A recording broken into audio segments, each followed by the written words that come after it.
G'day friends and fans, welcome to Dave Talks Off Ukraine War Update for the 4th of March 2026. Now the war rages on and is slowly and quietly disappearing from the mainstream as, of course, Iran takes over. And as you know, there have been more targets hit in Iran in the last 3 and a bit days than Ukraine for a month. So this gives you a level of intensity that you might be able to measure and say, yeah, Russia's not a threat. Okay, I wish, really, Maxine Waters, Russia's not a threat. Dan Crenshaw, all the others, all Marjorie Taylor Greene, all the bleeding hearts. Everybody wants to point Russia as the threat. We've got to remember, right? It was you armed Ukraine. You armed Libya, you armed so many people around the world at different times. You lost track of it all. Really, honestly. Right? The number of wars, everything. People have lost track. So people are living day to day on their paycheck, and they're now living day to day on their information. So so-called influencers are able to exploit people's memory gaps, lack of information, and quite seriously sell you false narratives on the war. And it's very hard for me and small people to try and break through. But we do the best we can to bring you the honest, unbiased information. Now, Russia has benefited from war before and now benefit from war again. So has America, so has Ukraine. But let's just look back. Vladimir Putin was Prime Minister. Medvedev was President. France, Britain and America attacked Libya, took out Colonel Gaddafi. What happened? That propelled Putin's anti-imperialism, anti-interventionism into the forefront, and he trounced. And the anti-neoliberal agenda of Vladimir Putin has really greatly upset the West over the years. But he's one of the world's most popular politicians if you take it, if you compare him to other, like how many presidencies he outlived, how many prime ministers and dignitaries over the years has he seen come and go. Now, he is somewhat of a stalwart of the post-World War II era, and he admits that his era, that the time he lived in, is coming to an end, that we're no longer in the shadows of World War II, but we're coming to a post-neoliberal world order, right? Where the neoliberal era of post-World War II is coming to an end. That liberal democracies are not so liberal and they're not democracies. Now you've got to remember, attacks on Ukraine started in 2014, then the invasion came in 2022. But nobody talks about the provocations, the breakdown of Russian relations, the Western influence, the arming of Ukraine with Turkish drones, the literal open purchasing of Ukrainian politicians, the billions spent on influence campaigns like Servant of the People, $1 billion into was it 3 seasons or 3 episodes? People can't seem to find out much about Zelensky before that when he ran as president, but it's now leaking out that he was a gay performer in a nightclub. Right? He was a gay dancer in a nightclub. So how does he become president of Ukraine? Well, they needed a baby face, someone they could sell as an innocent, right? And also at the same time have the voice, right? There's something about the voice, right? Something about a voice of certainty, a certain deep, a certain authoritarian voice that he can put on. And he's an actor, so he'll learn his lines, play his role, take his money, and never question the narrative. Like be a good little useful idiot. That's the one. So it started with selling Ukraine Turkish drones. Now, this wasn't a selfless act of sincere friendship. Tehran and others, right? Remember, Tehran sold Turkish drones to Ukraine. to prop up its struggling economy. Then Russia turned around and started buying the Iranian drones and starving Ukraine of drones. So Ukraine obviously turned to the West. The argument between Russia and Ukraine started with all the way back to 91 with the separation of the Soviet Union, the breakdown of the Soviet-Ukrainian Friendship Society, the post-Soviet politicians, a lot of them who were crooks, started blaming Russia for the corruption in Ukraine. So you can understand that Russia was trying to piece together everything and eventually let Ukraine go because it was just too costly.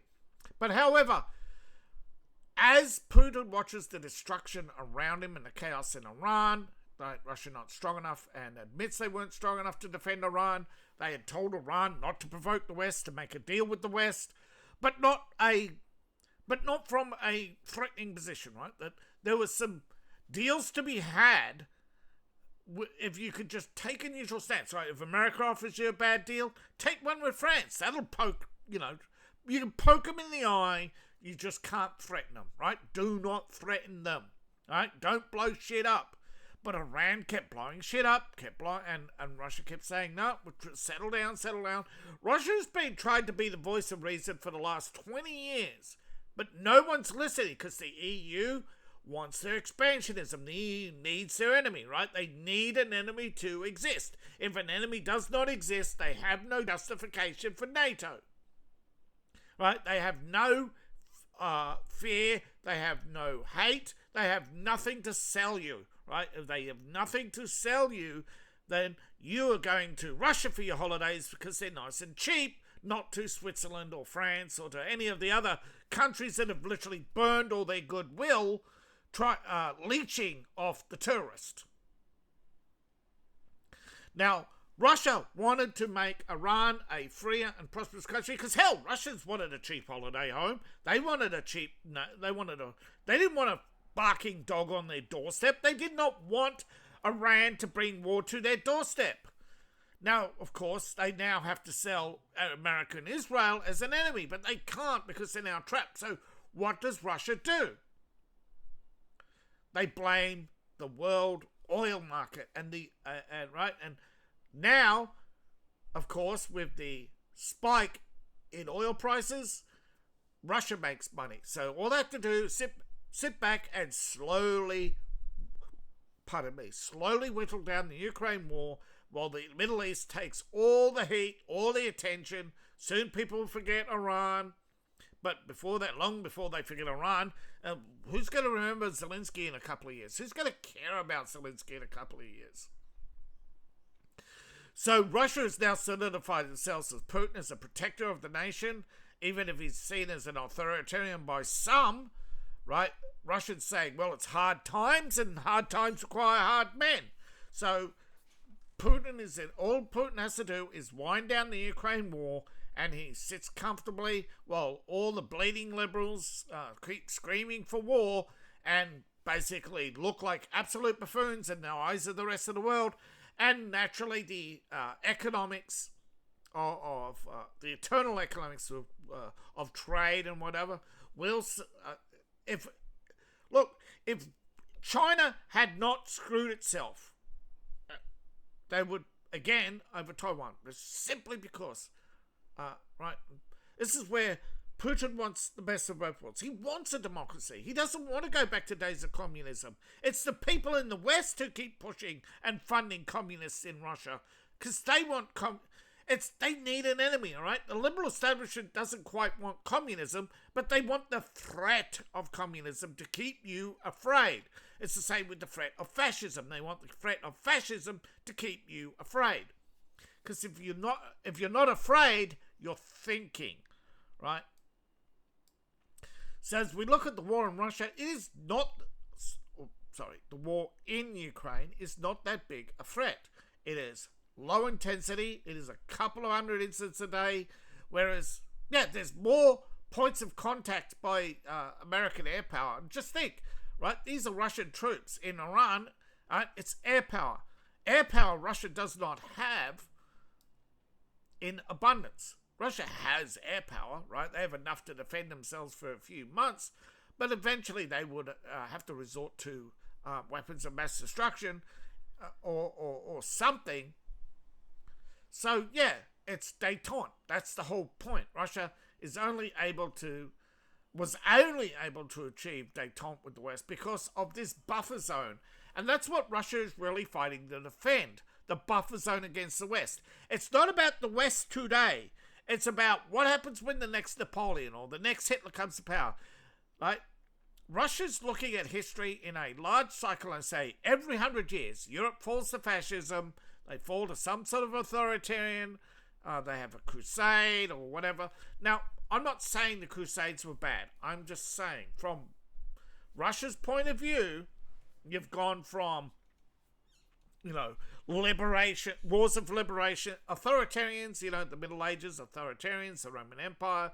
Then you had, the Crusades, where the whole point of liberating the Middle East turned into empire building. Okay, the war on slavery turned into colonialism in Africa. The whole protection of trade turned into colonialism in Africa. Now, I'm not saying Africans are weak or stupid or innocent babes in the sun either. But Africans did bring themselves to the brink of war with the West because, right, they would not stop raiding the southern coast of Italy and Sicily and Spain. So, of course, they invited attacks back. Eventually you're going to say, hey, we're sick of you. And they go, nah, you can't touch us. So, eventually they get sick, like the Marines in Tripoli. So this is the way the world's been. So when Putin says, hey, history, right, is a very good indicator in the cycles of mankind. It says, yeah, if you are not, and I've done videos on this, if you are not out there defending rights, right, you do not defend political positions. Please, you have to stop playing politics. If you stop playing politics and take a step back and look at things prospectively from rights, right, Russia's right to defend itself, right, you have to acknowledge that Ukraine, but people won't not acknowledge that Ukraine attacked ethnic Russians. So when it comes to studying the battlefield, and we do know that Kupiansk was some sort of big turning point in World War II, and the memorials there, the feuds, the fury that was unleashed on each other. So you can understand from the Russians felt as liberators. However, it didn't quite work out that way. It never does. So Russia screwed itself. Now it wants to make sure it doesn't screw itself again. Right? And you can understand the fear, and the real fear does exist, that if Russia gets bogged down in a war, and whether or not they can win that war, it starts to become questionable, or if it invites a greater war, yes, they will turn against Vladimir Putin. And that is what Europe is trying to do. They're trying to get the people of Russia to turn against Vladimir Putin to install someone they want.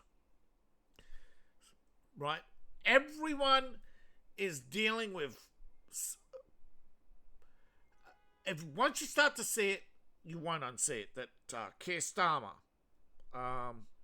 Macron, Merkel, Hollande, they are so insecure. They're so weak. They're always seeking approval. Always trying to get you to like them. What measure that they can bring in. That's why they constantly, we're going to... we're going to save the planet. We're going to have renewable energy. We're going to clean the skies. And we're going to put more, a chicken in every pot, a car in every garage.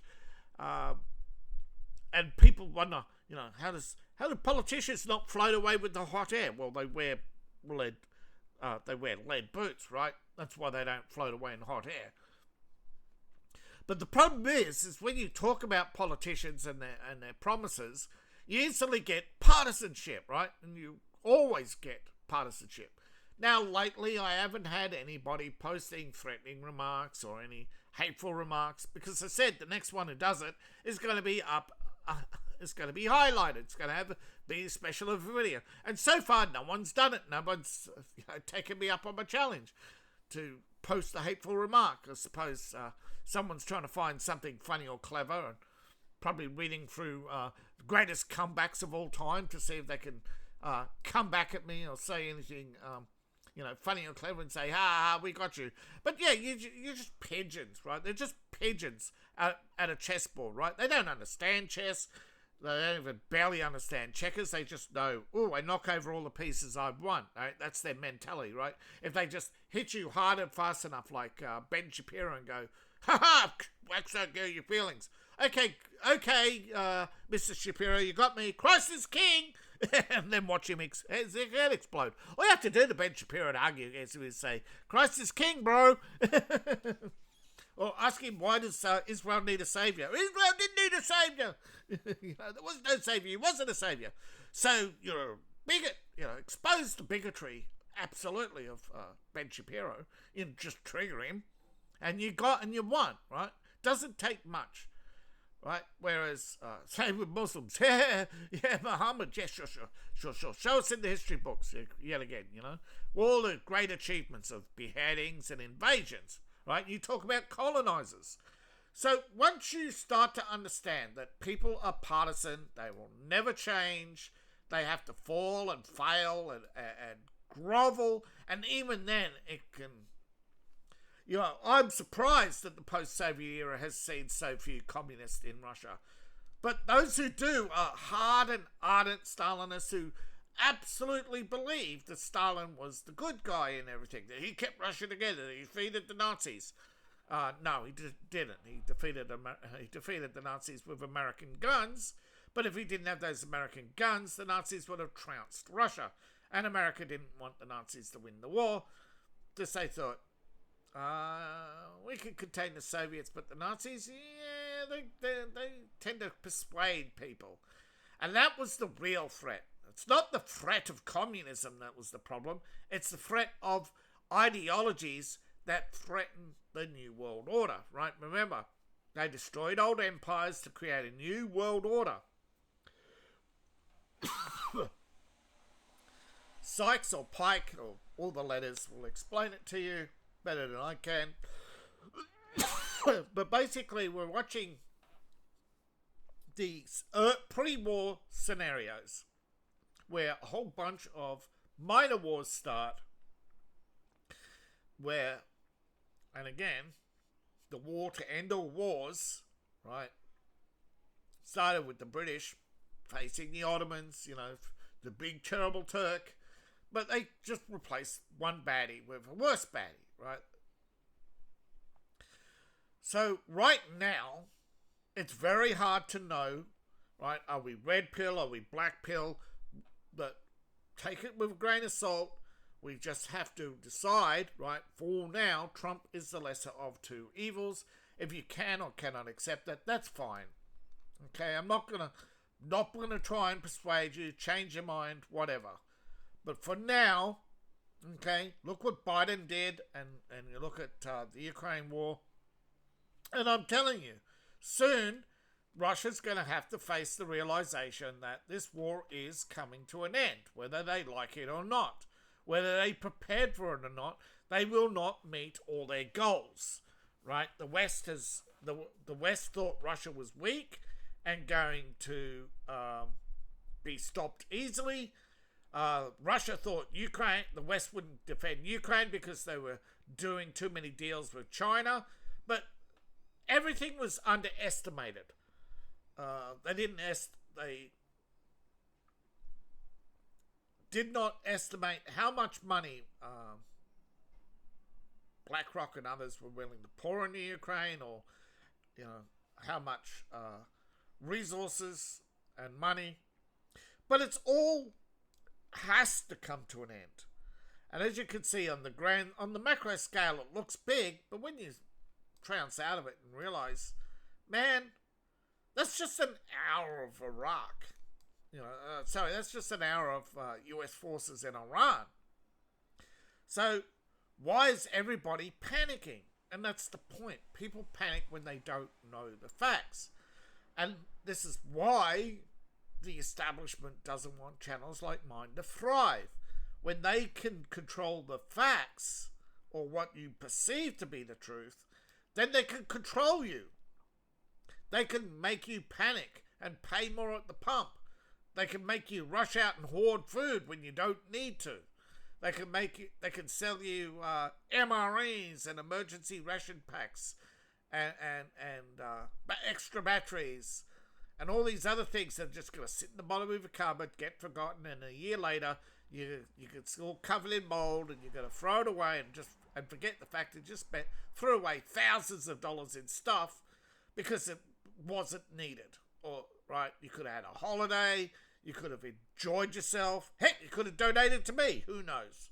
But because they keep getting you to panic and spend money on fashion or emergency rations, or to top up your life insurance, anything like that, right? They've always tried to find ways to make you panic. This dates all the way back to P.T. Barnum. Now that name will come up again, and everybody should know P.T. Barnum was not just wasn't the creator of the circus. He was the creator of the Great American Con, the traveling carnival, where people would go, right, to find out what the scam was.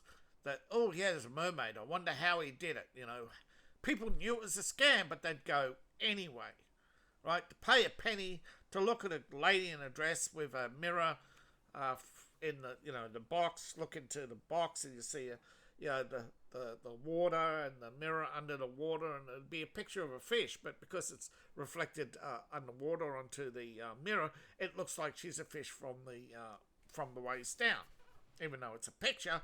The shimmering water, the poor polylit mirror, the convex mirror under the water would make it look really big and hard to out of focus. And plus they would keep you saying, move along folks, you're scaring the lady, and then boom, men would panic and run because you scare a lady, social faux pas. Nobody wants to do that. Nobody wants to be looked at and seen as the one who scared the lady. So people have not been honest for a long time. So are you really surprised that they're not dishonest about this war, and why it's so hard for me to bring the truth to lots of people? But you love the truth, otherwise you would have made it this far. But some people, yeah. Another way they decide, like, look how much of the front is frozen. I mean, I know people will say, little Ukraine has stopped the might of the Russian army. No, it's just like how America stopped. It's like, so the Russian army was scared. Look at Germany. They stood up to the Russian army and almost won. And would if it wasn't for America arming them, right? It's not how many men you have in your army. It's like the Ottomans and the small contingent of Arabs, right? The small contingent of Arabs won because the Ottomans couldn't bring their forces to bear, because every time they left their ports, there'd be another uprising. The British would move in and take over, right? And when they left Lebanon, the French took over. I mean, they couldn't win. Everybody loved, power. So the Ottoman Empire stood for a long time. But once the Ottoman Empire was no longer powerful, and it was seen nothing but as a corrupt, tax collector. But the irony is, had the Middle East stayed with the Ottoman Empire and Germany, they would have been a powerful economic force. It's because the Kaiser's plan was to bring resources from the Middle East, particularly copper and other materials, to German factories, make aircraft. right, make more rails. You know, it's like the Chinese plan today. Belt and Road Initiative is actually the Kaiser's plan.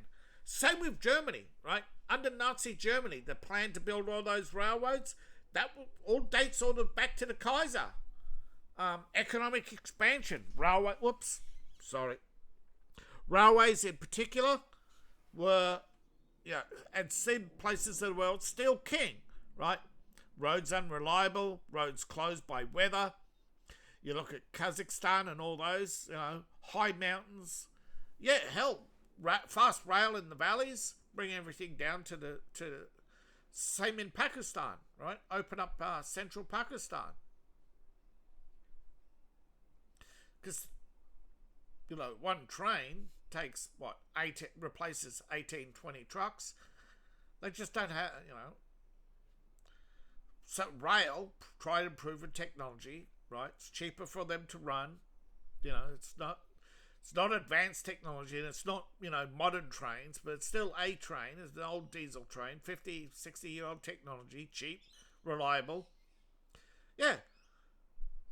But, again, people, when they feel threatened, you look at Pakistan, right? The Pakistani border is now alight with violence. And again, you ask yourself how? Well, it comes from the fact that people, when they don't have enough information, when they don't know what's going on, when they refuse to let go of their politics and look at the situation objectively. Now, cooler heads have prevailed and prevented World War III, right? The escalation either in the Middle East or in Pakistan. China hasn't intervened there. Same with Thailand and Cambodia. China hasn't intervened there. So at least cooler heads have prevailed. Same with Russia. Russia realized that they intervened in Iran, it would have been World War III. Same here. Europe has decided not to go, thankfully, Europe has decided not to go into, again, they're trying to manufacture consent, but nobody's going to give consent, right? Macron, Starmer, all these people, none of them will fight these wars. Same with all these old white ladies and all these peace protesters. None of them are at threat of going to war. They're all old people, right? They're all just disability collectors looking for a shakedown, right? Shake down the population, shake down people, and say, we're raising for XYZ, for BLM or for Greenpeace. Remember the Greenpeace scam? Feed the children, Now, on the grand scale, on the macro scale, Russia is neither winning nor losing now, but they are slowly gaining ground. But it's no longer about winning or losing this war, it's about ending this war. And that's the part where both sides can't seem to work it out. Now, hopefully in the next round of talks, they will be able to work it out, because the only sticking point right now is how much more land Zelensky's willing to lose to Russia before he realizes that he's got nothing left to trade. He cannot trade land as it is, so if he keeps losing more land, it's got no leverage.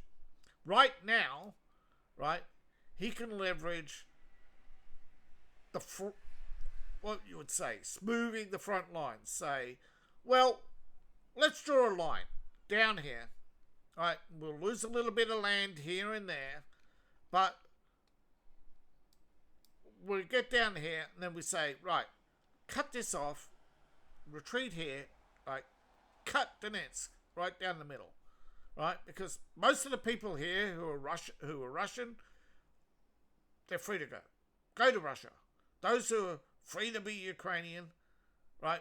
And we don't know how much of this, we don't know, but we can definitely say the war has changed demographics, right? The people who once lived in a lot of these towns, whether they were Russian or Ukrainian, are now relocated, right? Those who are Russian are most likely on the Russian side of the border right now, and those who are Ukrainian, most of them are now in Ukraine.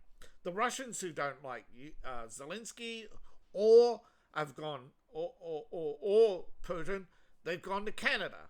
those who don't like any of, those who don't like Putin but like Zelensky are in Ukraine, and those who don't like Zelensky and like Putin are in Russia. So you can't say they're liberating these towns anymore, because eventually, the war has displaced so many people, and you're not going to get it back. Okay? Ukraine is not going to let Russians back in, and Russia's going to start locking Ukrainians out of Russia. It's just that simple. It's like North and South Korea. For a while, how South America was bitterly divided. It's just going to take a lot of time for people to, as Koreans saying, wars are over when there's no one around to remember the wars. Why there was war, I think it actually meant. So, while there's still people alive who remember the bitterness of the breakup of the Soviet Union, the blaming of both sides of the corruption and the collapse of Ukraine, Ukrainians brought this on themselves by not accepting responsibility for their politicians, for their communism, for their socialism, for all the things disasters they brought to Ukraine. No, they blame someone else. It is easier to blame someone else. It's very hard to say, I'm a sinner, I have no excuses, I have to reconcile my beliefs, accept my punishment, and become a better person, right? To earn forgiveness, to pay penance, right? There's penance before, right? You've got to earn forgiveness. So right now, the Ukrainians, while they remain hardened of heart, and while the liberal establishment thinks they can slowly wear down the Russian economy and bring them to the verge of bankruptcy, you've got to remember you're doing it the same to yourself. And of course, Europe is hoping that, this is why they're attacking Trump, is saying, oh, you got to support us no matter what. And it's, no, we're sick of paying you, bailing you out, and you never repaying, right? They never repay, right? Europe wouldn't have any socialism, any social welfare programs without America. Right? Most of Europeans' trade is not fair. It's totally unbalanced. Europe charges tariffs, right? Restricts goods, and most Europeans won't even buy American goods. Except for American cars, so Europe loved Fords, or used to love Fords. But of course, they turned to the Lada, and then later to the BYD. Things change, right? If Ford can't keep up the low prices, of course, Europeans may earn a lot of money, but they don't buy expensive, most of them don't buy expensive goods. They buy the knockoffs. But you can see in the front, there's been virtually no change to the front. It is intensified. I said this would happen. I said this historically, as wars get closer to their end, they get more violent, right? The amount of propaganda is going to increase on both sides. There's going to be just stalemates, and there's going to be more of them. But right now, you can see Ukraine is unable to mount an offense. Every time they try to build for an offense, the Russians hit them at points of build-up. The whole idea was an army, right, spread out through Zaporozhye and trickle into the front, and slowly over time build up pressure on Russia and start pushing them back. But Russia has seen the trickle of men and just started hammering their positions. Now, one of the reasons why Russia is still effective in Ukraine and still has a fighting chance of, because don't forget, Ukraine can bring Russia to a grinding halt now with American drones. But Russia, they need to also bring Ukraine to a grinding halt, or they're not able to get a peaceful resolution, and instead will be caught in a protracted war, just like America was in Vietnam. And that's the point. People want to get their revenge. Now, this is just predominantly illustration. Everybody does it. You go to Raytheon right now, they're really going to show you a real F-35 in action, or are they going to show you the mock-ups and the illustrations? Yeah, I'm surprised. Sometimes you don't even see it, but on some videos, watch for the watermark Sora. Yeah.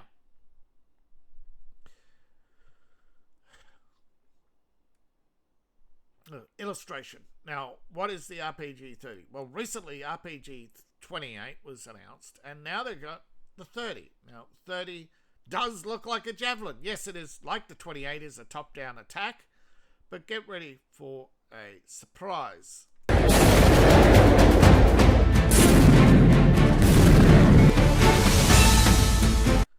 It's like a law. It's even got the safety bar. There's the lock trigger. Okay. Now this one's on a tripod, obviously. It's got the distance. In the ever-evolving landscape. Alright, forgot to mute. Alright, in the ever-revolving landscape of war, weapons will change. Now, you just saw it fire a projectile. But here's the slowdown. See that?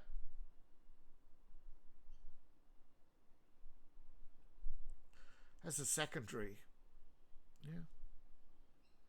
Secondary projectile. In war, right, the primary and secondary munitions fire together, but the smaller one is a faster rocket, and they are timed for its range.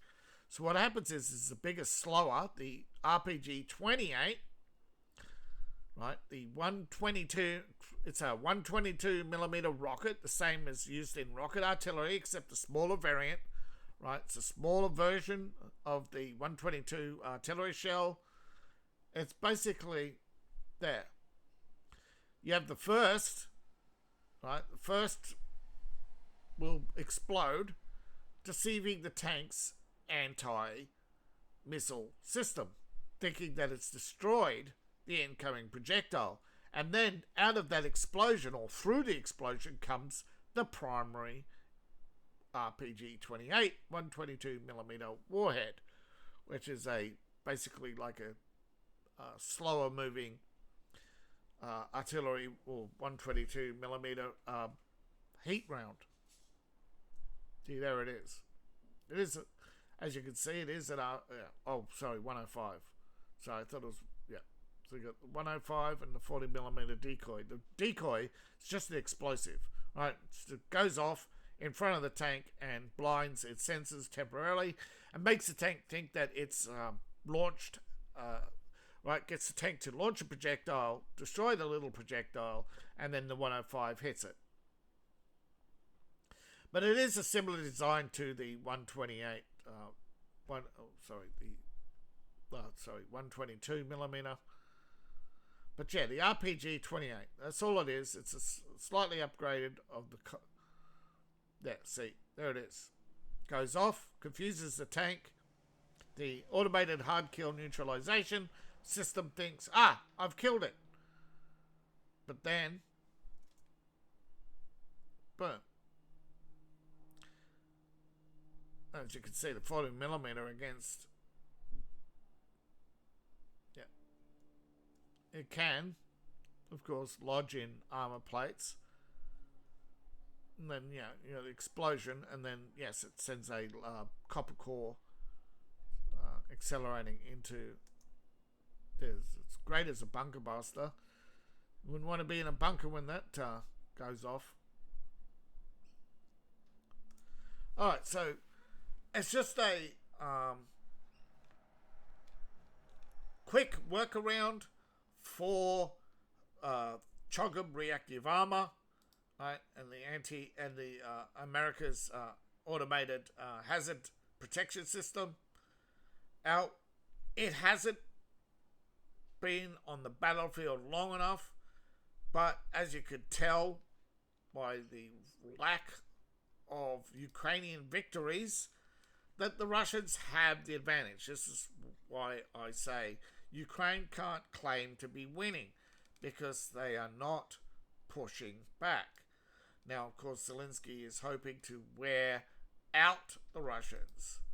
But ultimately, my theory is that the Russians, as soon as they reach their goals, are going to settle in and start defending. And then what will Ukraine do? They can't mount an offensive. Russia can see it coming. They can hit them just as much. So it comes down to how long can the US supply Ukraine with missiles before they say, geez, we've got to basically stockpile for ourselves, otherwise China will walk into Taiwan.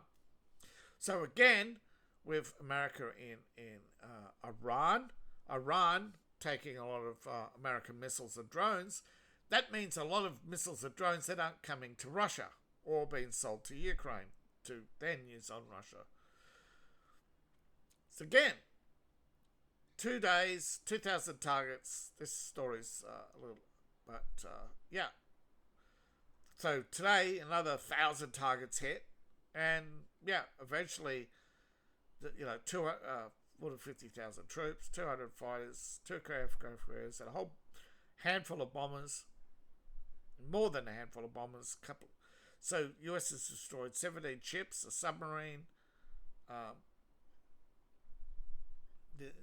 allegedly the only Iranian submarine. We cannot be sure what they have and have not have. But right now, major cities have seen airstrikes on air defenses. The Revolutionary Guard has announced retaliatory strikes. Some of them weren't involved, just allowed the US to travel through their airspace, which was a sin in itself, according to Iran. Now, Trump has compared to the Ukrainian leader to P.T. Barnum, saying that he was a hoaxer, which is true. A lot of people don't know P.T. Barnum, the Elephant Rock. You could look it up. Infamously, there's always going to be comparisons, but infamously, Joe Biden and Obama did only send, many times, only non-lethal aid to Ukraine. And Trump said, had they received, and that's true, the javelins, they allowed the Ukrainians to halt the Russian advance. But those days have been and gone, right? A lot of missiles were misused, misfired, mishandled, and the Russians have adapted. They realize now that they cannot use armored advance as they originally intended. Everybody knows that if you give Zelensky enough weapons, he'll sell them. Okay. Or even have given away weapons to other countries. Currently, he's trying to trade weapons to UAE and others in return for more air defense missiles. And they're saying, what? We don't need your RPGs or javelins or anything like that. We need the air defense missiles, right? So Ukraine is currently trying to get more air defense missiles and some drones out of the Turks. Turkey doesn't have that much left to give. It's all been used up in the war on Syria. It's another one that took away from Ukraine. I think Ukraine could have been worse if there weren't other conflicts. And that's sad, right? This might have actually prolonged the war. Other conflicts might have prolonged the war. And again, war in Iran might prolong Ukraine. But Trump has compared Zelensky to a salesman. Basically, P.T. Barnum was known for his flashy stunts, hoaxes, false advertising, and doing anything to get the public on side, even apologising, but he'd never mean it because he'd be back at it the next day.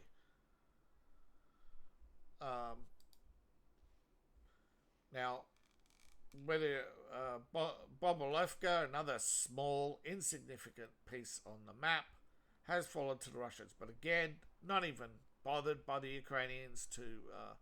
they just ignored it, right? We don't know how much is true, how much is file photo. But it appears, when you compare the various maps around, no one has an accurate picture right now of Ukraine. This is, of course, the best I can get. I don't have subscriptions or anything or any inside information like New York Times. But remember, when New York Times was giving away free stories on Ukraine, the New York Times would admit and give battlefield information saying Russia's advanced, a mile here, 100 meters here. They're entrenched here. You used to get a lot of good, accurate information from many sources. Now, those are drying up. Everything is either for sale, right? And I can't afford even ground news and a news aggregate to give me an accurate picture, and then so I can go, right. But the way it looks, Russia has not changed its grinding tactics. They're still trying to move here to cut off the supply lines south, but Zelensky just has too many open areas in which he can provide the front line.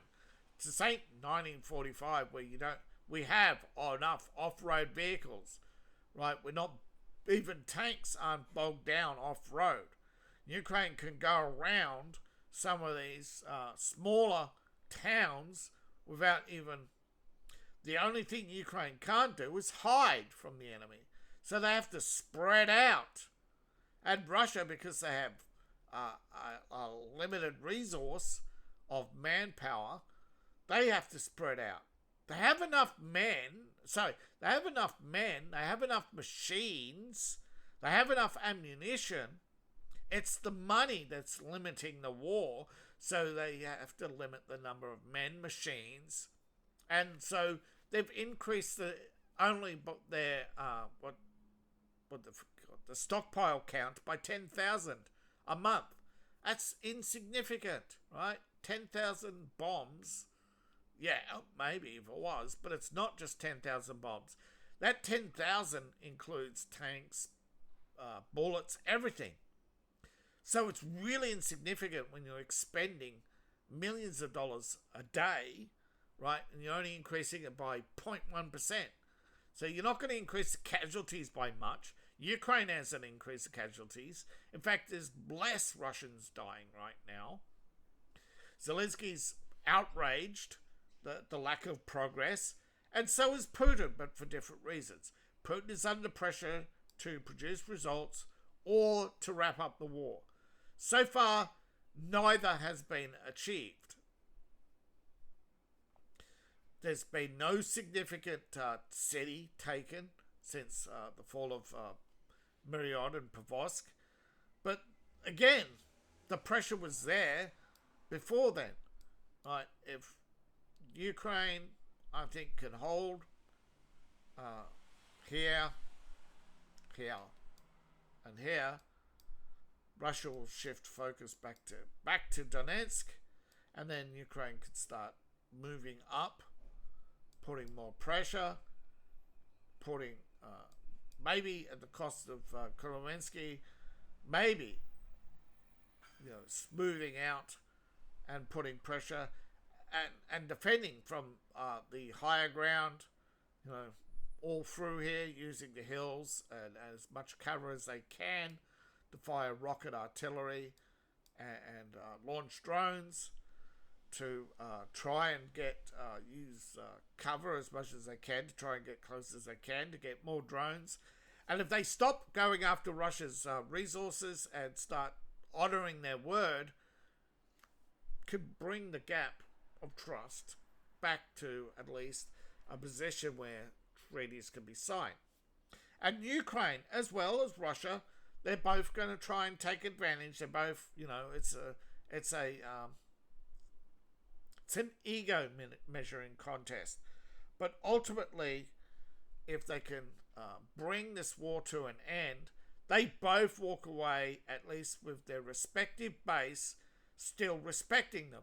But if Zelensky blinks and he keeps refusing, eventually he will be ousted, assassinated, or a false flag that makes it look like it was Russia to bring about war.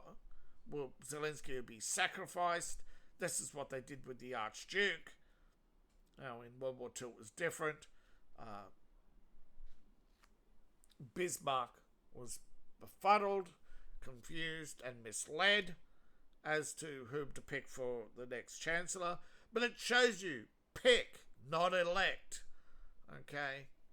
When it comes down to if Zelensky cannot accept a loss of election, yeah, he'll stay in power. They've said this. Every accusation by a liberal is a confession. So my hope is Ukraine will take advantage of the situation to bring a halt to the war because they cannot win. And Russia will take advantage of the situation to bring a halt to the war because they cannot win. But of course, the problem is, and that's the fear, that the surge in oil price will fund the war continuously. No, I think Trump has given the deadline, and it's not going to change. And he has prepared, hopefully, to stand up to both sides. Hopefully. So, thank you all for watching. Please like, share, and subscribe. Please support the channel and support me on Ko-Fi, Patreon, buy my books, buy merch. I appreciate each and every one of you. See you in the next video, and bye for now.